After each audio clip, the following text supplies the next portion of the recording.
Hi hello ನಮಸ್ಕಾರ ಗೆಳೆಯರೆ. ಇವತ್ತು ನಾವು ನಂಗು ಫ್ರೈ ಮಾಡಬೇಕಂತ ಅಂದ್ಕೊಂಡಿದ್ವಿ. ನಂಗು ಫ್ರೈ ಮಸಾಲ ರೆಡಿಯಾಗಿದೆ. ಹಾಗೂ ಗ್ಯಾಸ್ ಮೇಲೆ ಎಣ್ಣೆ ಬಂದು ಇಟ್ಟಿದ್ದಾರೆ. ನಮ್ಮ ಕುಕ್ಕರು ಇವಾಗ ಟೀ ಮಾಡಿದ್ದಾನೆ. ಟೀ ಕುಡಿಲಿಕ್ಕೆ ರೆಡಿ ಮಾಡ್ತಾ ಇದ್ದಾನೆ. ಎಣ್ಣೆ ಬಿಸಿ ಆಗ್ತಾ ಇದೆ.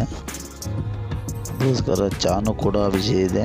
ಎಣ್ಣೆ ಬಿಸಿ ಮಾಡೋಕ್ಕೆ ಇಟ್ಟಿದ್ದಾನೆ ಕೂಡ ಬಿಸಿ ಇದೆ. ಅದಕ್ಕೋಸ್ಕರ ಅವನು ಚಾಗಿ ಕುಡಿದು ಮೀನನ್ನು ಎಣ್ಣೆಯಲ್ಲಿ ಬಿಡಬೇಕು. ಇವಾಗ ಟೀ ಕೊಡ್ತಾ ಇದ್ದಾನೆ ಅವನ ಪಾಡಿಗೆ ಅವನು.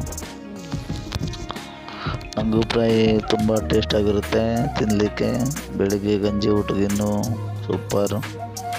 ಇವಾಗ ಒಂದು ಸೈಡಲ್ಲಿ ಎಣ್ಣೆ ಬಿಸಿ ಆಗ್ತಾ ಇದೆ, ರೆಡಿಯಾಗಿದೆ. ಇವಾಗ ಮೀನನ್ನು ಎಣ್ಣೆಯ ಒಳಗಡೆ ಬಿಡ್ತಾ ಇದ್ದಾನೆ.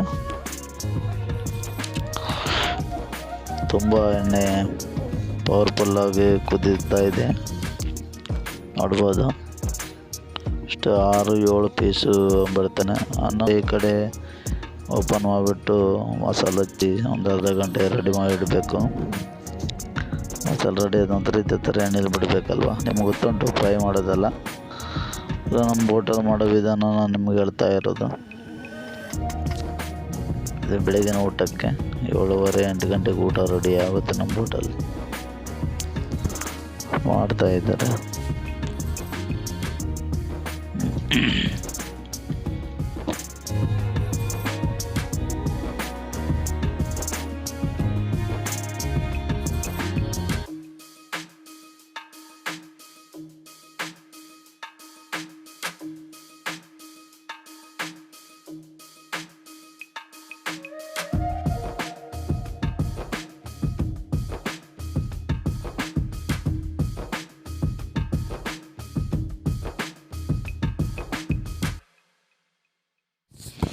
ತಿನ್ನಲಿಕ್ಕೆಲ್ಲ ತುಂಬ ಟೇಸ್ಟಾಗಿರುತ್ತೆ. ಅದು ಎಣ್ಣೆ ಫುಲ್ ಇರಬೇಕು ಬಂಡಿ ಒಳಗಡೆ. ಎಣ್ಣೆ ಫುಲ್ ಇದ್ದರೆ ನಾವು ಉಲ್ಟಾ ಮಾಡೋ ಸಮಸ್ಯೆನೇ ಇರಲ್ಲ. ಇಲ್ಲಾಂದರೆ ಎಣ್ಣೆ ಕಡಿಮೆ ಇದ್ದರೆ ಸ್ವಲ್ಪ ಉಲ್ಟಾಗಲಿಕ್ಕೆ ತುಂಬ ಕಷ್ಟ ಆಗುತ್ತೆ. ಆ ಮೀನು ತುಂಬ ಸ್ಮೂತಾಗಿರುತ್ತಲ್ವ, ಅದಕ್ಕೋಸ್ಕರ ಸ್ವಲ್ಪ ಉಲ್ಟಾ ಪಲ್ಟಾ ಮಾಡಬಾರ್ದು. ಮಾಡಿದರೆ ಕೂಡ ಮೀನು ಹುಡಿ ಆಗೋಗ್ಬಿಡುತ್ತೆ. ಅದಕ್ಕೋಸ್ಕರ ಸ್ವಲ್ಪ ಸ್ಮೂತಾಗಿ ಹ್ಯಾಂಡ್ಲ್ ಮಾಡಬೇಕು. ಜಾಸ್ತಿಯಾಗಿ ಮಾಡಿದರೆ ಪೂರಾ ಪೀಸ್ ಆಗುತ್ತೆ ಮೀನು. ನೋಡ್ಬೋದು ನೀವು, ಮೀನೆಲ್ಲ ತುಂಬ ಹೊಡಿಯಾಗಿದ್ದರೆ ತಿನ್ನಲಿಕ್ಕೆ ತುಂಬ ಕಷ್ಟ ಆಗುತ್ತೆ. ಇದು ದೊಡ್ಡ ನಂಗು ತಿನ್ನಲಿಕ್ಕೆಲ್ಲ ತುಂಬ ಟೇಸ್ಟಾಗಿರುತ್ತೆ. ಚಿಕನ್ ನಂಗು ಕೂಡ ತುಂಬಾ ಟೇಸ್ಟು. ಆದರೂ ಕೂಡ ಇದು ದೊಡ್ಡ ನಂಗು ಇನ್ನೂ ಸೂಪರ್ ಆಗಿರುತ್ತೆ. ಇದಕ್ಕೆ ಸ್ವಲ್ಪ ಹುಣಸೆಹಣ್ಣು ಹಾಕಿ ಫಿಶ್ ಮಸಾಲ ಹಾಕಿ ಸ್ವಲ್ಪ ಇಟ್ಟಿದ್ರೆ ತುಂಬ. ಇವಾಗ ಇದು ಅಷ್ಟೇ ಯೂಸ್ ಮಾಡಿರೋದು.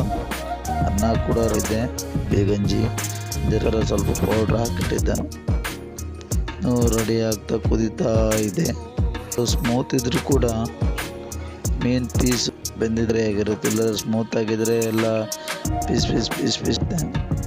ಅದಕ್ಕೋಸ್ಕರ ಸ್ವಲ್ಪ ಸ್ಮೂತ್ ಆಗಿದ್ರೆ ಇನ್ನೂ ಟೇಸ್ಟಾಗಿರುತ್ತೆ. ಅದಕ್ಕೋಸ್ಕರ ನಮ್ಮ ಬೇಯಿಸೋಕ್ಕೆ ಜಾಸ್ತಿನೇ ತಗೊತಾ ಇದ್ದಾನೆ.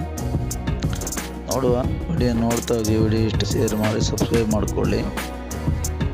ವಿಡಿಯೋ ಇಷ್ಟ ಆಗಿ ನಾನೊಬ್ಬ ಮೀನುಗಾರನಾಗಿ ನಿಮ್ಮ ಹತ್ರ ಹೇಳ್ಕೊತಾ ಇದ್ದೇನೆ. ವಿಡಿಯೋ ಇಷ್ಟ ಆಗಿದರೆ ಲೈಕ್ ಮಾಡಿ, ಸಬ್ಸ್ಕ್ರೈಬ್ ಮಾಡಿ, ವಿಡಿಯೋ ಶೇರ್ ಮಾಡಿ ಅಂತ ಕೇಳ್ಕೊತಿದ್ದೀನಿ. ಧನ್ಯವಾದಗಳು.